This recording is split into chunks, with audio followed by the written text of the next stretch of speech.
Okay, fantastic. So my my presentation will be really focused on local government energy reporting. And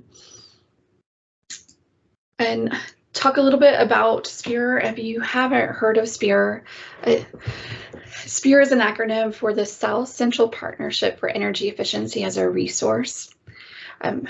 We're a small nonprofit that focuses on acceleration of adoption of advanced building systems and energy efficiency practices and best practices for Texas and Oklahoma. And our work is actually pretty broad. We cover policy with policy advocacy with the state legislature on moving those type of programs forward, building codes, and then also high performance buildings and training, as well as the program that I manage, local government. And our membership ranges from advocacy organizations, cities, ESCOs, manufacturers, trade associations, and utilities. And this map that you see here represents that SPEER, we're one of 6 regional energy efficiency organizations. And our major funders is actually the Department of Energy, and having that arm of stakeholders and outreach and training and assistance to the DOE. So I'm going to go ahead and get into the topic on local government energy reporting. And thanks again, Andrew, for inviting me. So there's a health and safety code. It's 388.005.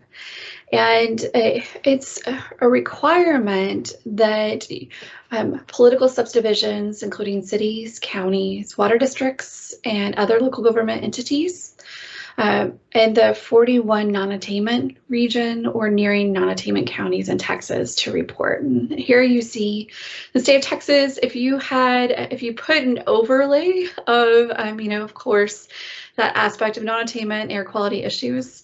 So those are the regions that are required to report on their energy consumption. And what are those requirements?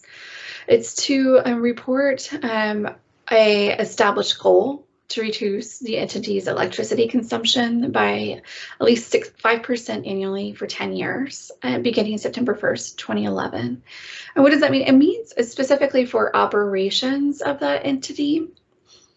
And then also submit a report annually to the State Energy Conservation Office regarding the entity's progress and efforts to meet the 5% annual reduction goal.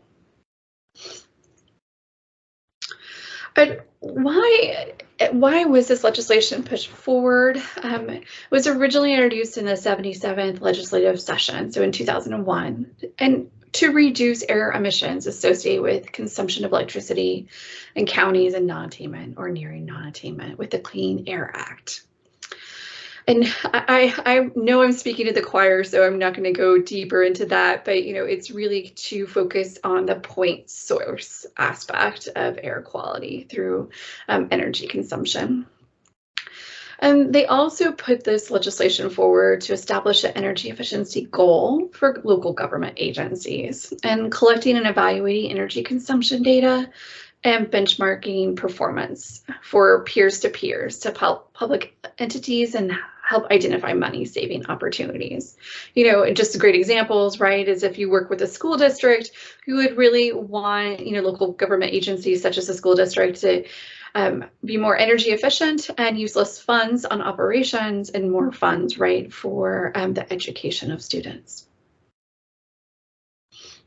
So what exactly is what needs to be reported to SECO?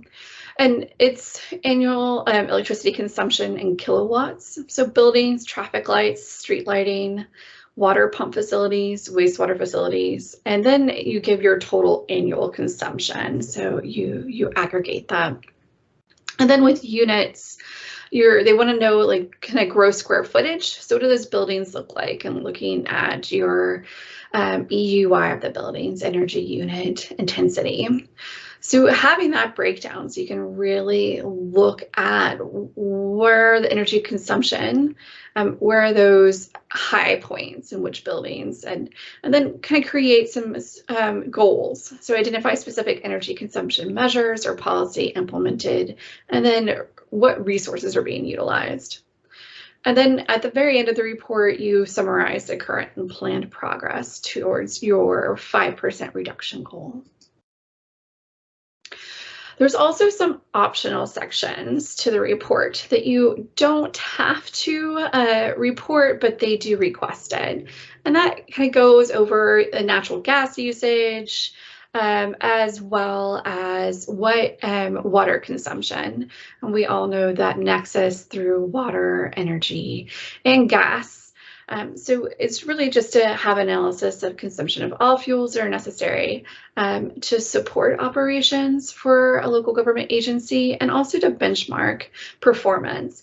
And it says here just to peers, but it's also fantastic to have this information as you move forward to be submitting requests for grants, especially through the IIJA grants program right now that the federal government is moving forward with.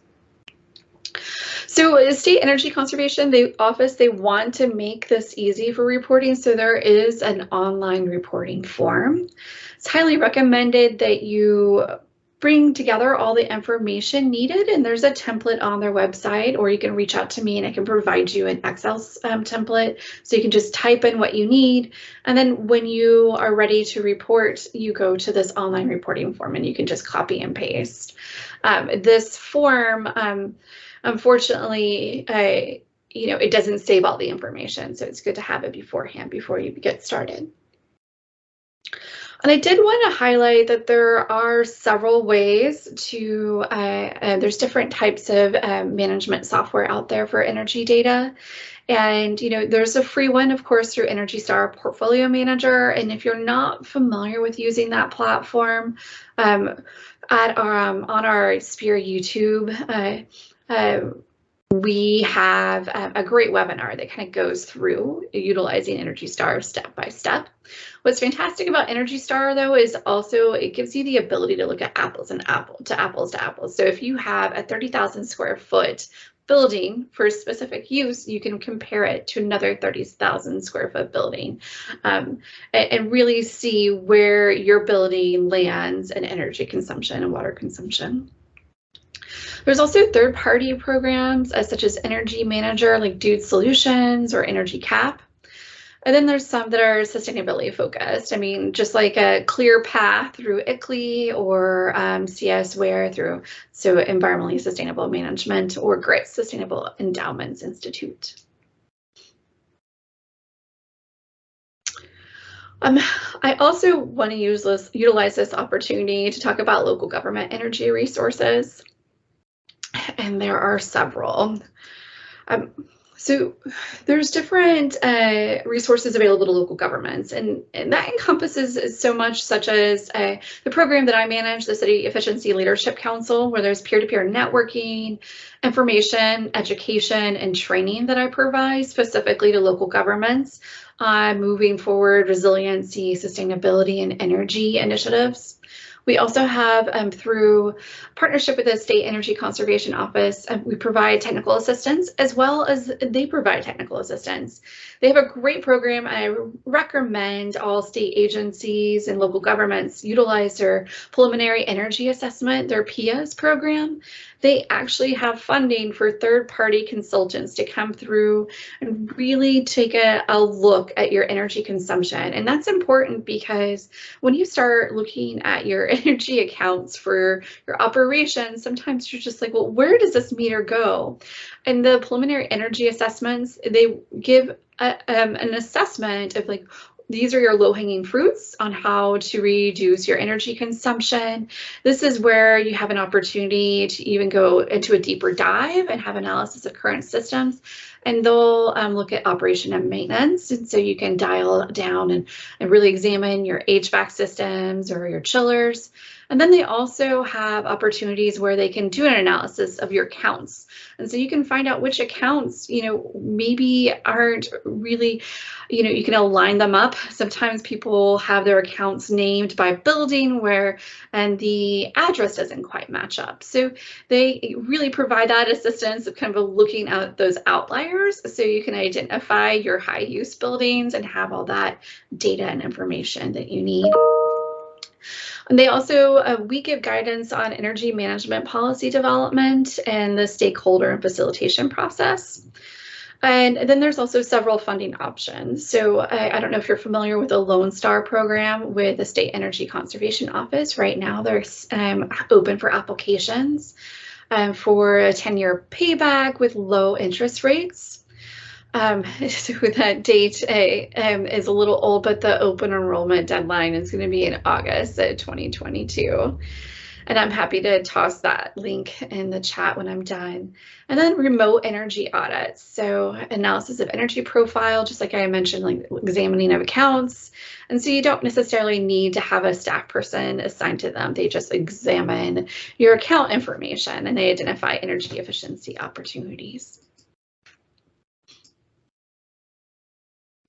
And then with the State Energy, City Energy Efficiency Leadership Council, through this council, people have been connected on how are they moving forward. It's only for local governments. There's no vendors invited to these roundtables or events. And so you can even have that open discussion about your scopes of work or when you're doing an RFP and what does it look like for this other agency and what kind of hurdles have they come across with going through their purchasing to move forward some of their initiatives. So how your city or your local government can get involved is just reach out to me and I'll do a brief intake interview, or you can attend a regional roundtable luncheon. We have several that are coming up in June as well. And then it's open, this program's open to any staff and public jurisdiction. You just reach out to me and I'll send you a membership form. I also want to highlight some training opportunities. We have the Building Operator Certification Program. And on average, with people that go through this program, it's an estimated $10,500 in energy savings. And the curriculum was put together by the Northeastern Energy Council and with several industry experts. And then we also cover energy codes, and that's a huge program that we've been having for a long time. Where we have specifically going through like resilience on traditional energy code training. If you need any energy code training, our code programs manager is happy to come down to the Houston region and do training and outreach specifically to your code inspectors. And then we also have energy code ambassadors. So if you have questions about moving code forward, you can just reach out to a local ambassador.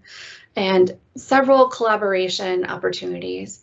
We work with the National Association of State Energy Officials, the Responsible Energy Codes Alliance, and the North Central Texas Council of Governments, as well as the State Energy Conservation Office. We have up to 500 subscribers on our YouTube channel, but besides that, we work with International Code Council chapters, and so if you ever want us to come and speak on code specifically, we're happy to do that.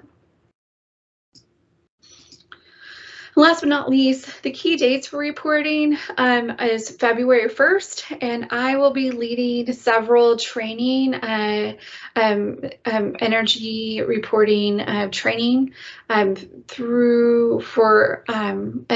this coming summer and fall, and then one in early spring. So if you want any assistance, just reach out to me. I'm happy to help. And thank you again so much for inviting me and being able to share some of these energy reporting requirements and our resources that we have available. Thank you.